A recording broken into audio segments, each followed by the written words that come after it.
Hello and welcome to Đồng Nai Radio and Television Station.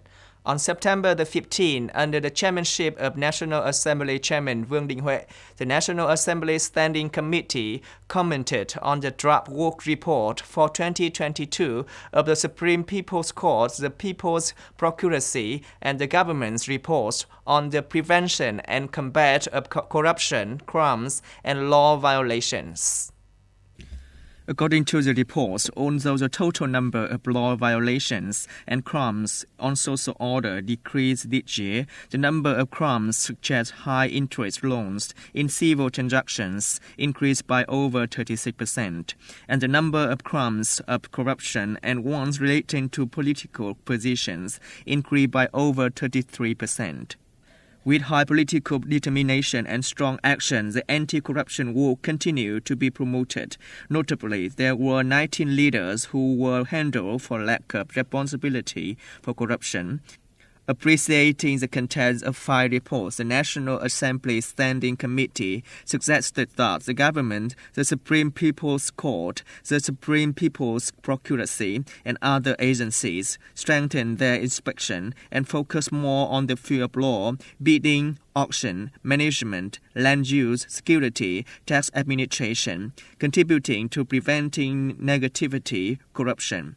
The chairman also suggested the agencies continue to improve the efficiency of administrative settlement and enforcement in order to complete the targets assigned by the National Assembly.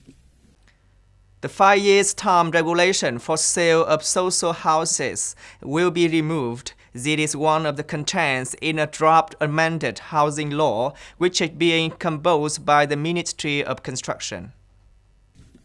In particular, in the draft amended housing law, the Ministry of Construction has proposed to add the option that buyers can resell their social houses only after 5 years of staying, and the houses can only be resold to subjects eligible for social houses. Option 2. Remove the term limit for resale of social houses, but the purchasers can only resell their social houses to subjects who are eligible to purchase the houses in line with regulations. In both of these options, the seller does not have to pay land use levy and personal income tax.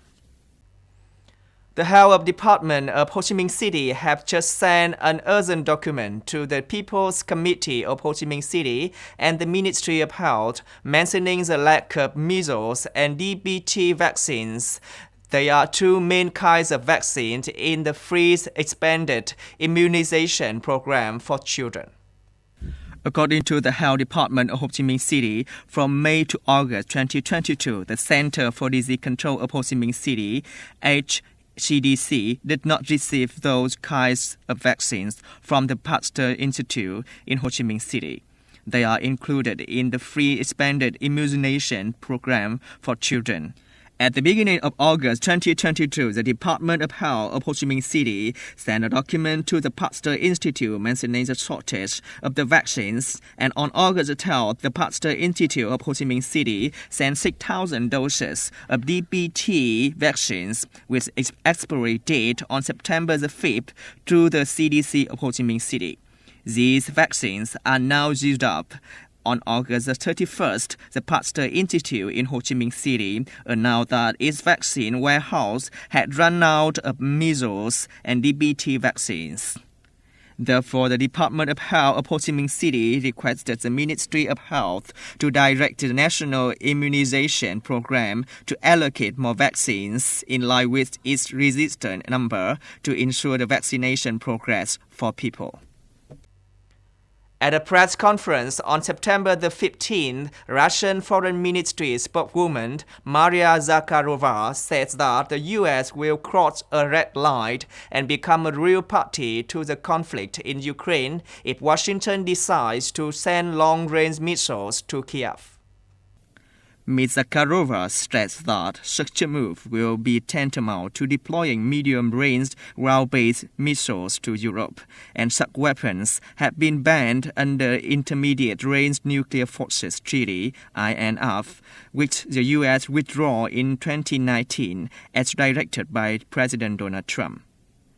In such a scenario, we would have to respond appropriately, and Russia has the right to defend its territory by any means available, she said. Ms. Zakharova also accused the U.S. trying to destabilize the world and provoke a new arms race. The Pentagon recently announced a new military aid package to Ukraine worth $675 million USD. This package includes artillery shells, armored vehicles, and remote-launched mines, among others. European Commission President Ursula von der Leyen on September the 15th positively assessed the Ukraine progress in its efforts to join the European Union (EU). Speaking at a news conference with Ukrainian President Vladimir Zelensky in Kyiv, Ms. Leyen said that Ukraine's accession process is on track and the EU needs to do more to ensure that Ukraine has more businesses and more income. For his part, President Zelensky said, "For us, the important issue is whether Ukraine can enter European single market while we are on the way to becoming an EU member." This is the third visit of EC President to Eastern European country since February. This is the second time Ms. Leyen has held talks with Mr. Zelensky in Kyiv. That's all we have for today. Thanks for watching and see you next time.